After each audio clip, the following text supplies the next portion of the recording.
start here.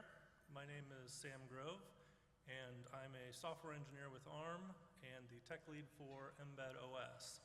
So I'll spend the next 35, 40 minutes going over what mbed OS is as far as a technical overview and some of the directions that it takes based on the way we view IoT and some of the importances around security and building a very broad and rich ecosystem of partners. So again, thank you for having me here. Can I just get a quick raise of hands? Who has heard of mbed OS? Excellent, wow, that's better than I thought. And how about who has actually used mbed OS in one way or another, whether it be online tools, offline tools? Cool. Okay, so I'm not going to give those of you who haven't used it yet much detail as to what it takes. I'll overview the product, but we will have some other events happening this week where you can get access with some hardware hands-on and touch it. So if we start by looking at the challenges for building IoT devices, or in general in the IoT landscape at the moment, on the very left-hand side we have a very diverse landscape of devices that want to connect to the cloud or are capable of being connected to the cloud in one way or another. And the applications that sit on top of them also vary quite widely, from industrial to lighting and home and wearables. And on this same thing on the right-hand side, we see what it looks like from a cloud applications perspective. And to deliver an end-to-end solution, you have the device to worry about, and you also have the cloud services or the value add that you provide with your products or services. And that may be something like understanding the data that comes off of a device, or it may have something to do with the longevity or life cycle of that device as it's deployed in the field or in the environment. And so how all these pieces talk together, there's a few things that we do know. We know that the devices in the web service or in the cloud service side, they're going to want to use RESTful interfaces and REST APIs. And there's no shortage of vertically integrated solutions at this point that work together. The challenge comes down to when you want to scale across multiple vertically integrated solutions to provide a system for that device or a set of services for that device. And so what we've done at ARM is we've built ARM mbed, which is an IoT device platform. And the important thing here is this is kind of just an introduction to the mbed client software and then the mbed client or mbed device connector web service. So the mbed client software will run on any random number of devices, any architecture, any operating system, and it connects to the device connector service, which then takes these devices and gives them a RESTful API to all the other different type business or cloud applications that you would need to stitch together, the best of all worlds, whether it be something from Amazon or something from IBM, and bits and pieces from each one of them. And device connector does something very important, which is it handles some of the complexity between these sleepy nodes or these nodes that may be online, may be offline. They don't necessarily have a defined lifetime or life cycle. They're not always available. But given that they're deployed, you need to know or would like to know what that state was the last time it was available to send you some information. So mbed client software makes that possible. And device connector is a service based on lots of different standards. So I guess one important thing I should mention is that to make this happen, it needs to be a very standard and secure-based approach between the device and the connector service. So when we look at the IoT device platform and ecosystem, there's really 4 pieces that we're working on. One is the device connector, and again, I'll have one more kind of brief overview of what that is. The mbed client, and so that allows these things to connect. And then we've built mbed OS, which is an operating system for Cortex-M devices specifically. And what this does is it provides a complete solution for device security, enabling the channel security, and meaning the device or the data that you're getting from the cloud is trusted all the way through. And then we have an ecosystem. And that ecosystem is built around product makers, silicon manufacturers, cloud service providers, middleware stack providers. It takes a lot of these different pieces to provide value where these devices or where these systems are so complex.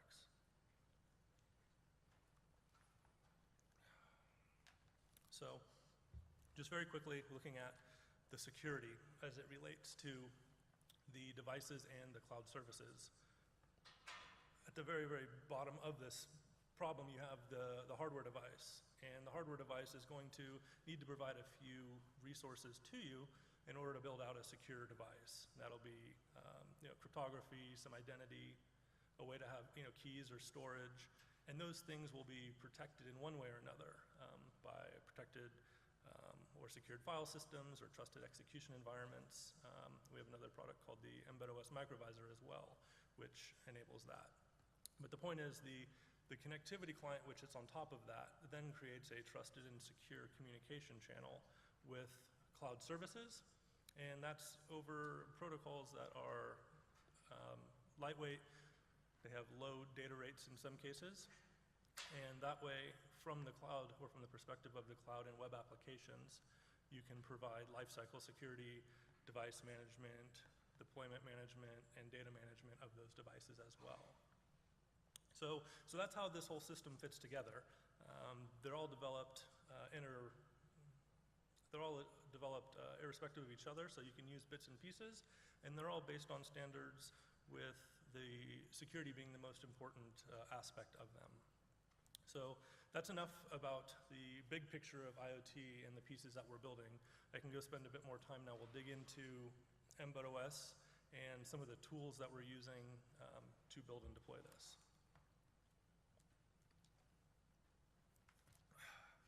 So when we looked at building a platform OS, there were a couple requirements that were mandatory. And the first was the software and the tooling that we're building needs to accelerate the development of IoT devices. And accelerating the development means that all the bits of software that you would need to actually build out a device are integrated together and delivered as one tested unit. And that we should also be challenging some of the methodologies behind how people build software or share software or grab software that is compatible given a contract of the platform operating system that they're running on. And that we need to be able to have scalable APIs that enable different networking choices or different product development choices to all reuse the same software. So regardless if it's a Wi-Fi product or a BLE product or an Ethernet product, the point is that the framework that you're building on should have those pieces integrated as a requirement in order to build your products and ship them into different markets or have different features or functionalities. These most likely aren't like computers where all these stacks and all this networking is built into one chip. One day that may be a thing, but as of now, those are multi-system solutions where you may ship one with a Bluetooth interface or one with a Wi-Fi interface. So a consistent environment is important. And then the second piece is accelerating the deployment of these devices. So it's one thing if you can build your product out and you can then go ship it, but what do you do with it once it's out in the field? How do you get it updates? How do you understand how it's behaving? Is it going to become a burden for your deployment in the first place? If you ship 1 million units and they all come back for firmware updates, you probably don't have a very successful business, especially in low margin consumer electronic type businesses. So there needs to be a manageability aspect where as you're building these devices with connections, you also have the ability to remotely query or understand the state of health of those devices or get it more information should it need. And then thirdly, there needs to be an ecosystem. So making sure the software is available in a freely open source way such that it can easily be adopted. It needs to just be in people's environment that they're comfortable with. So delivering into somebody's existing workflow, not making them learn new things in order to adopt what you're doing. And it needs to be something that people from the device side, the software middleware, and also the cloud side all have an agreement or are bought into the standards that we're using to build this. So with that, the majority of mbed is licensed under an Apache 2.0 license. Now there's a couple components that are released in binary form, and ARM had done a really good thing by producing a permissive binary license as well. So there is IP that is going to be confidential or going to be restricted to particular devices, and the delivery of that in these type of large software ecosystems and frameworks is typically challenging due to click-through license agreements and the like. So we've actually authored and drafted a permissive binary license, which has been adopted by quite a few people in the industry, meaning you can build binaries and deliver them within these big software stacks in a way where the end developers have similar rights to use it in the way it was compiled to be used, such as Apache. And then the other piece of it is, given that we're delivering this software on behalf of the partner ecosystem, making sure that the contributions to the software come in a way which also permits them to be reused. So there's two different types of contributor license agreements. One of them for partners of the ecosystem who say, you probably have more access or roadmap information than the general public, so you have a separate license under which you contribute code and what you can do with it. And then there's also the developer community who can come in, submit patches, or add new features, or request changes as well. And all this work is done via GitHub and submitted via a pull request mechanism.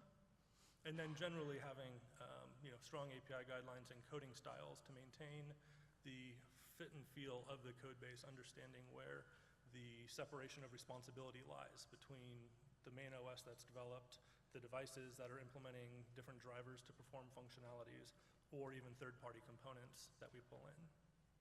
And so the governance of this project is led by ARM right now.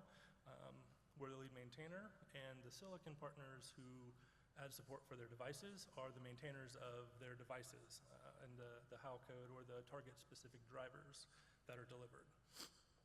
And there's also some ecosystem partners who support their components which come in, and that's in the form of secured file systems or networking stacks or other software deliverables. So at a glance, this is what mbed OS looks like. So at the top of it, we have an RTOS kernel. This is built on SimSys RTOS. We'll talk about that a bit more in a second. And then we have a portable set of drivers for many different aspects of the code. So resources that are on chips, so digital interfaces, timing interfaces, analog interfaces, and so on. And then the security is also one of those things that needs to be well integrated. And whether or not your device is capable of optimizing or performing hardware acceleration on that security, regardless, there should be software-only solutions available, given how important security is to IoT devices. And the same thing goes for connectivity. So there's a few key pillars of technology, Bluetooth and IP-based networking and Thread and 6LoWPAN. We'll look at those a bit more in detail. And then these clients allow the connection between these devices and these cloud services, which enable you to remotely monitor or provide updates or transfer ownership of the devices. So those things are very important as well, and making sure that they're consolidating on networking stacks and consolidating on security stacks. Otherwise, what you have is this explosion in your code base as far as what it actually takes, the amount of resources to build out a simple product. And finally is the development tools, because that's what makes all this possible. And all these things are supported by the partner ecosystem and also the developer community.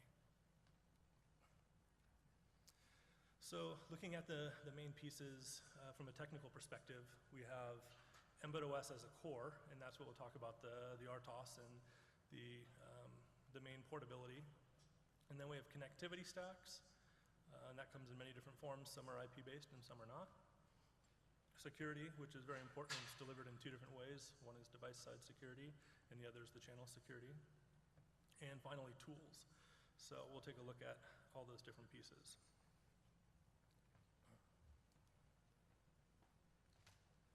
So as of mbed OS 5, the core of the software stack was built on a kernel, an RTOS kernel.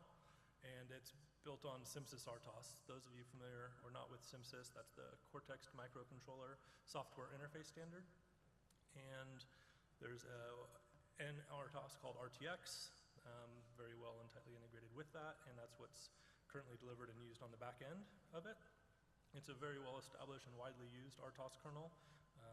Again, been around since, oh goodness, early 2000s. And it's very, very small, and it's optimized for very small and constrained devices. Given that's not necessarily the reality when you look at the needs of an IoT device, but it's a good starting point.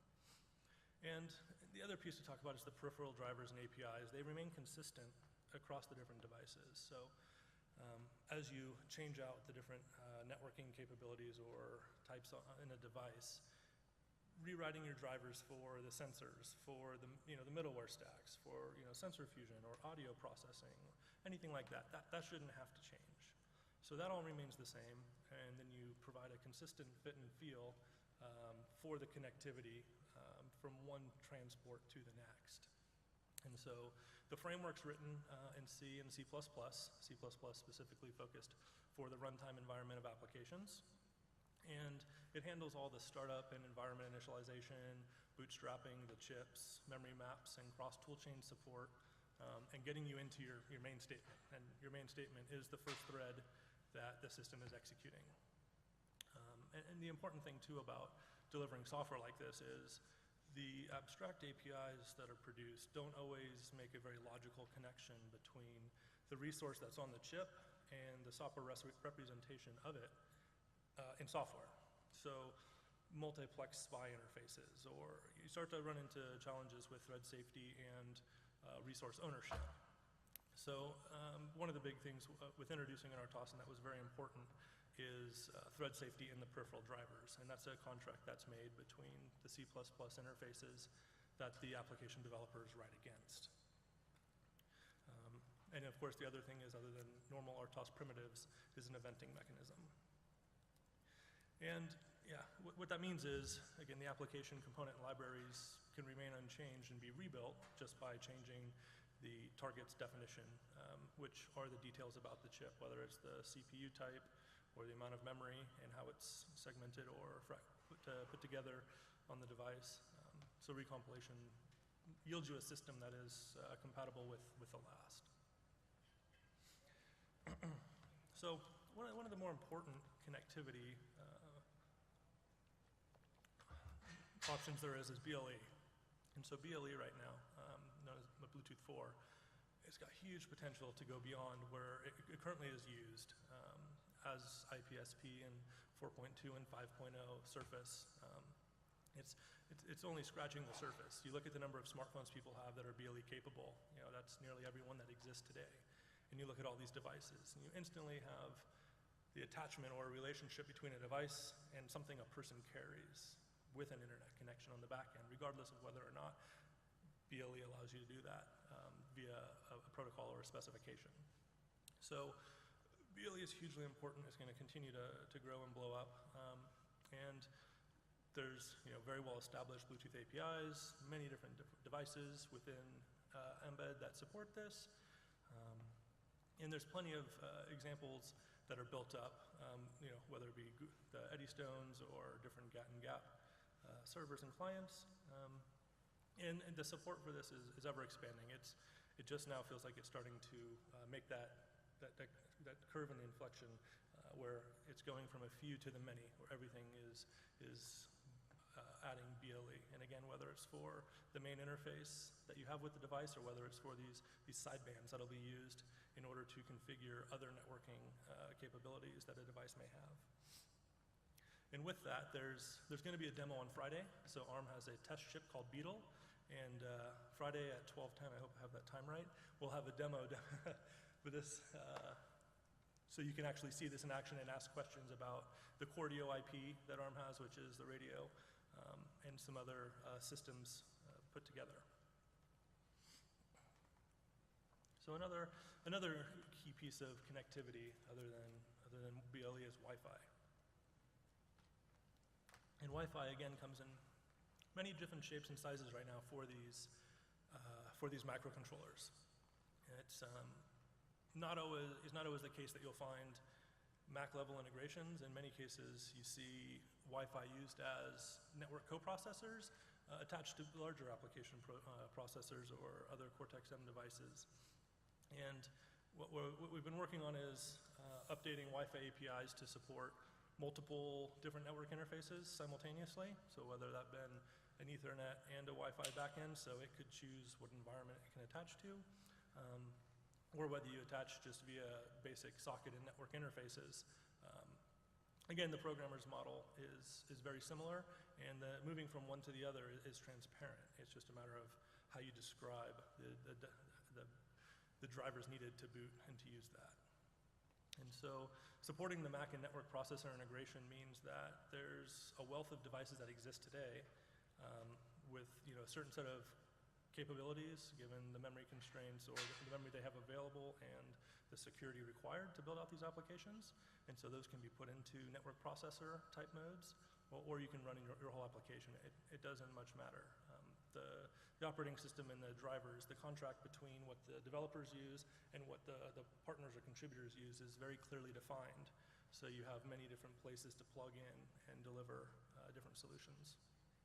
And again, the importance of Wi-Fi and BLE, sideband configuration, again, will be something quite big. And as you see, the combination of Wi-Fi and Bluetooth starts to appear more and more in these different devices. And what about Thread? Has anybody heard of Thread? A couple people? Okay, so Thread, it's analogous to Wi-Fi in that it builds on top of the 802.15.4 physical layer, and it provides IP routing, a 6-LoWPAN stack, and UDP sockets, meaning when you have these devices, they're no longer point-to-point. They can actually form in meshes, and they dynamically form meshes in a secure way such that as nodes come on or offline, whether they're powered or not, the network is able to self-heal or able to reconfigure itself. So that's one of the key connectivity elements. It's a stack called Nano Stack, and they support 6-LoWPAN in many different configurations, as well as Thread. So whether it's end nodes that are just capable of producing data, whether it's the routing nodes, which are the ones in the middle that can forward on information, or the border routers, which have some sort of Ethernet Wi-Fi or internet transport on the back end, something that you would find attached to your router. And these stacks have been, ARM was part of the Thread specification and community, since the beginning. They were one of the founding members. So the stack in the software here has been delivered in part of all the interops. So very nice value add in the software stack. And while we were busy looking at all of this IP-based networking, something was kind of quietly happening separately, and that was LoRa. Has anybody heard of LoRa? Okay, good amount of people as well. So LoRa is the long-range wireless, sub-gigahertz, a couple of the 900, 400, 800 frequencies, but lots of distance, little bits of power, little bits of data. And as those are now going through actually carrier deployments in many different parts of the world, we kind of had looked up and it's like, wow, there are a lot of ecosystem members who are part of this LoRa alliance. That was Semtech, who owns a lot of the IP and licenses that technology. Then there were ecosystem players like Multitech, who build these certified modules that go snap into big industrial equipment, in some cases replacing cellular type connectivity where you have the SIM cards or different data plans. And we realized, okay, wow, this again looks to be something big. And so we've looked to increase our investment in LoRa as a technology, as a connectivity, and looking for interested partners to understand a bit more about its use and its deployment. Right, so these networks are popping up, the carriers are putting these out, and there's also lots of community and other groups that are building out these networks as well. So very, very interesting. And so for mbed OS 5.3, we'll look at having a set of standard-based LoRa APIs and demos to showcase how this technology works. Again, it's one of those things that's been in the community and just kind of incubating for the last couple years, and all of a sudden you start looking at some of the data and where it's being deployed. like, wow, okay, this has got a bit more traction than you ever would have maybe necessarily thought. So that's the end of some of the networking or connectivity options. We then talk about the embed security. And so security starts at the device. And so this microvisor, it's a hypervisor, like a microkernel, that helps boot the device, and it uses the MPU and creates these trusted relationships between different devices and things accessing resources on the device, such that you can create these secure boundaries and isolate execution of different code, or you can share access to resources in a secured way. And so this will help protect against network-borne attacks. It efficiently virtualizes the MPU, and for the V8M, it'll work with trust zone as well. So microvisor, it's very much a work in progress. It's available. It's its own micro project that is delivered as part of mbed OS as well. But yeah, it provides the trusted and the strong partitioning against some resources that you would want to protect or keep on your device, or that you would only want to allow certain processes or certain threads or functions to even have access to. If you had a PWM driver or something that you don't necessarily need an attack to shut down and let your heaters go off and create fires in buildings or something, you can protect these type of resources.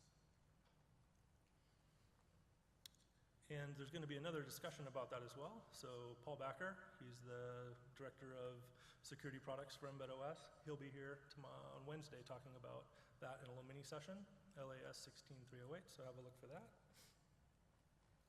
And then the other piece is, once you have the device secured or certain information that you need to keep on the device secured, the channel security or the operations to secure things within that is important. So mbed TLS, again, some of the contributions that I'd say that mbed has made as a group or as a team, one of them was years ago, security was a very challenging thing, partially because of the licensing of those stacks, but given how important it was that every device had access to security, that was an investment that ARM had made. So we had purchased Polar SSL at the time, and that was to get some people, some mind share, but then also to relicense that stack and make available. And then you saw that Zephyr has adopted it as well and talked about its nice integration there. So that's one of those pieces you can see at work, where some of the mind share or just the commonality of fundamentally sharing a belief as to how these products or these devices should be built is starting to play and shape the way that software is delivered into this ecosystem.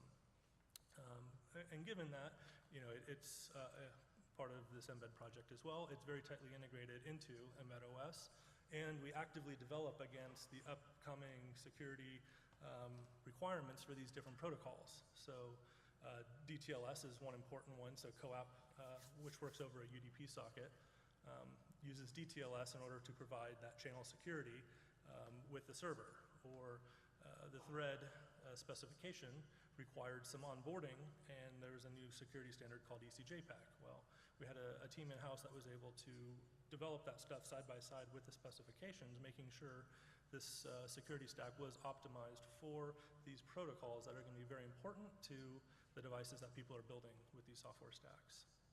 So if you combine the microvisor and this device communication security, you have a pretty well locked down device. That's meaning the tools are there for people to use them. Now it's just a matter of choosing the devices that they're capable of. And there'll be another conversation about that. So Mark Hambleton, he'll be here tomorrow, or he's probably here now, but yeah, we'll have another platform security architecture for embedded devices talk, where we can learn more about and talk more about mbed TLS's place in that market. And one of the final pieces about mbed OS is the core tools. So with the release of mbed OS 5, there was an update to use something called mbed CLI, which is a integrated tool that supports the building of the code base, the collaboration, and testing of the code base. And many of these pieces already existed, so there's a couple things that are pretty important about these tools.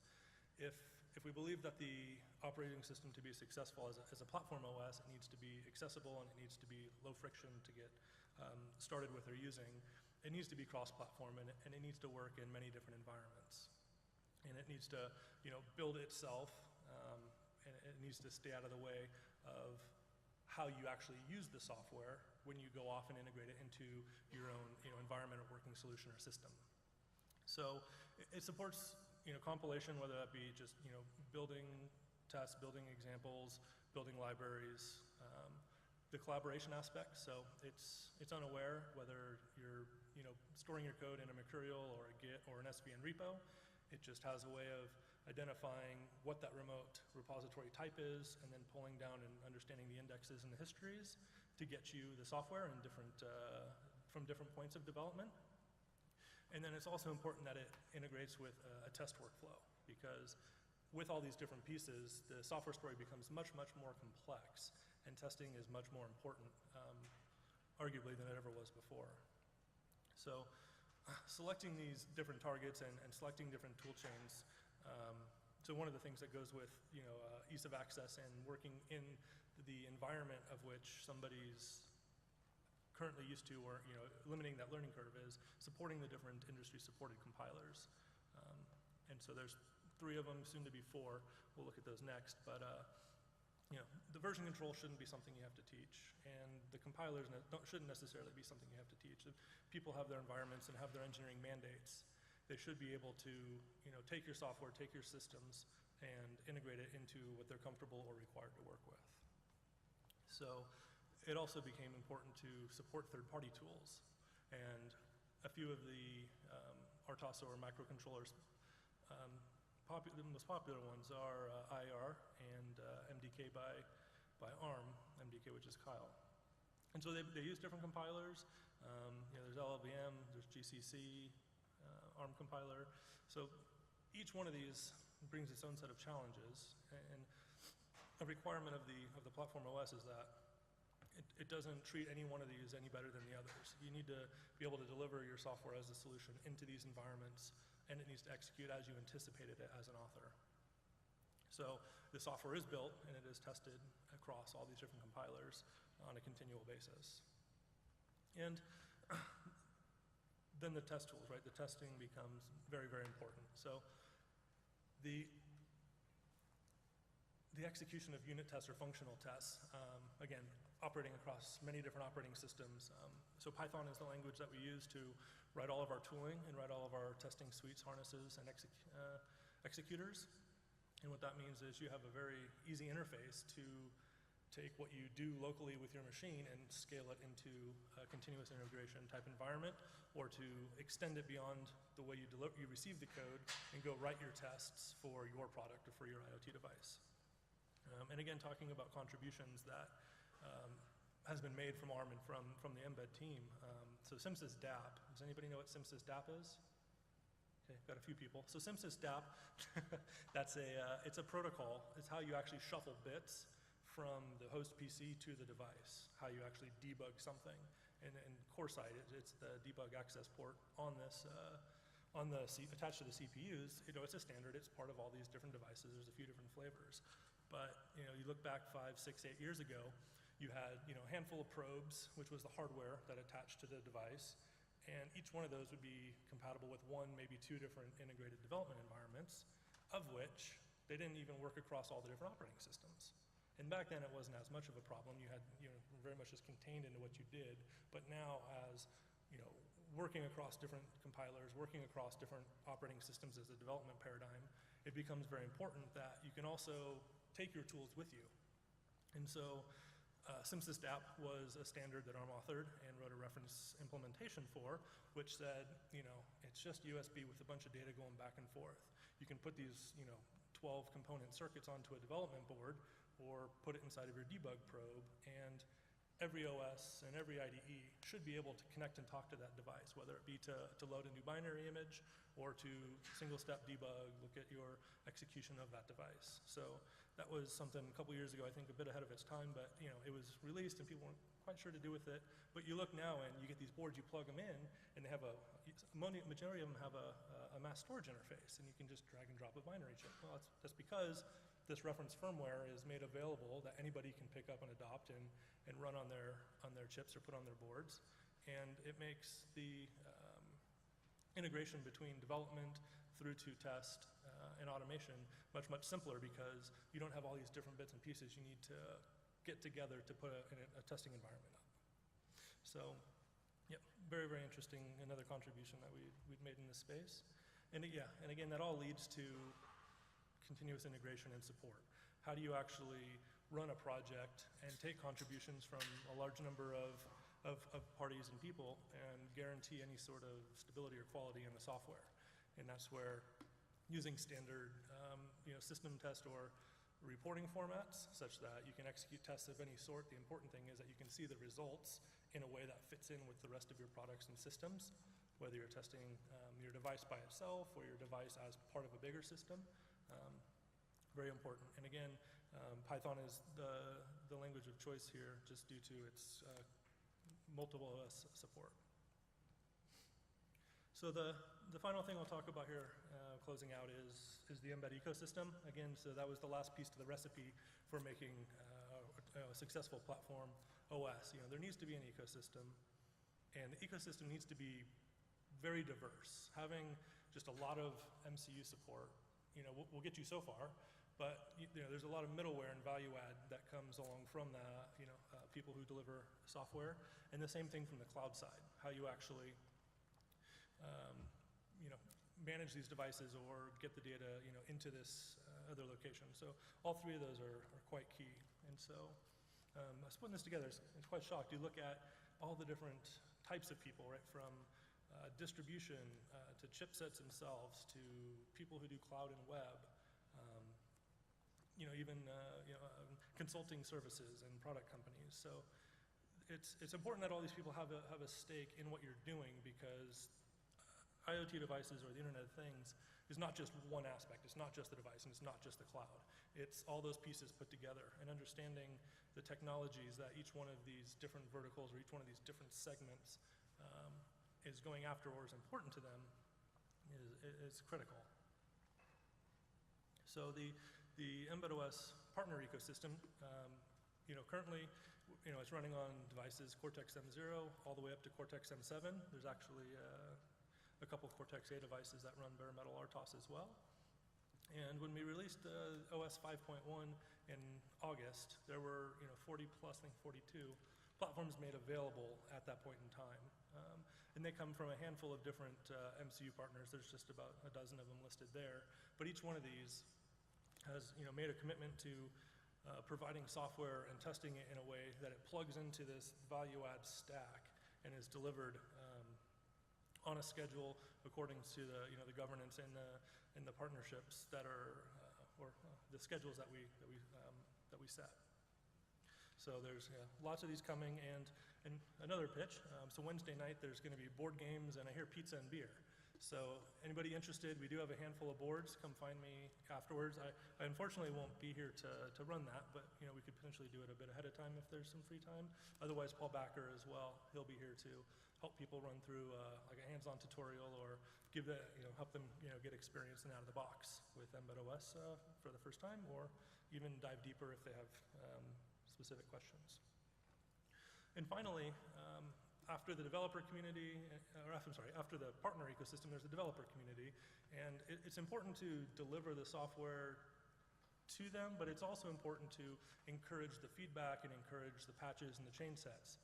So, there's lots of registered developers, lots of people who are using the online tools that we provide, which gives somebody like a very quick, low-friction start. I mean, it's username, email address, and boom, you're in an environment where you can, create an application, you can share it, because reproducibility is very important in these environments, and that leads to them, again, feeling part of something. So then they, write component drivers or start doing the value add, which is the middleware ecosystem of components and of devices that, again, fit and feel like the operating system. They may not be part of it, but they're made available such that other people can reuse them in their applications as well.